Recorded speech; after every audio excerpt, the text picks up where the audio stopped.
Buat semua, selamat datang kembali. Jadi kita masih membahas seputar aplikasi dari Kredivo. Jadi banyak sekali pertanyaan, kita langsung masuk di aplikasi Kredivo. Banyak sekali pertanyaan kenapa kita daftar itu selalu ditolak ya. Jadi sebenarnya ada beberapa penyebabnya di sini jika kita cek ya. Jadi disclaimer terlebih dahulu di aplikasi dari Kredivo ini ya tentunya kita bisa mendapatkan barang yang kita inginkan ya, dan di sini juga ada pay letter dan versinya ada. Yang mana ya ketika kita telat bayar di aplikasi dari Kredivo ya mungkin sudah banyak yang membahas ya, ada beberapa resikonya.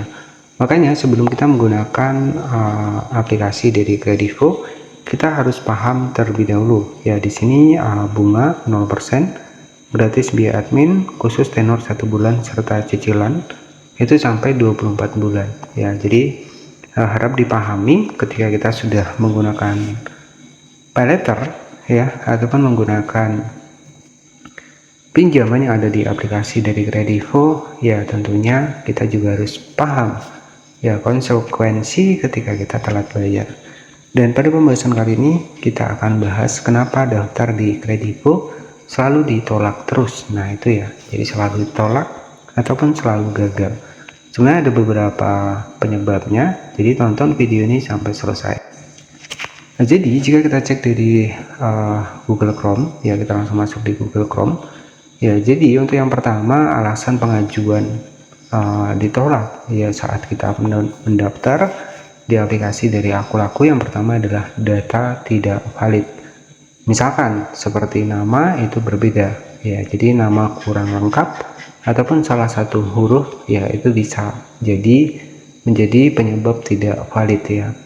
Kemudian syarat tidak terpenuhi, jadi tidak sesuai syarat domisili, jadi perlu di 13 kota utama. Nah jadi seperti itu ya, ataupun penghasilan minimal 3 juta per bulan. Nah mungkin kalau nggak salah di Kredivo ini kita juga bisa upload ya untuk penghasilan kita. Jadi dari disitulah akan dicek ya, dan akan diberi limit sesuai dengan misalkan tingkat dari penghasilannya. Mungkin masih proses pengecekan. Kemudian selanjutnya adalah masalah verifikasi, dan itu seperti nomor telepon tidak aktif atau kendala saat verifikasi data ya. Jadi ada 3 faktor ya pengajuan di Akulaku itu ditolak. Yang pertama, data tidak valid, syarat tidak terpenuhi, masalah verifikasi.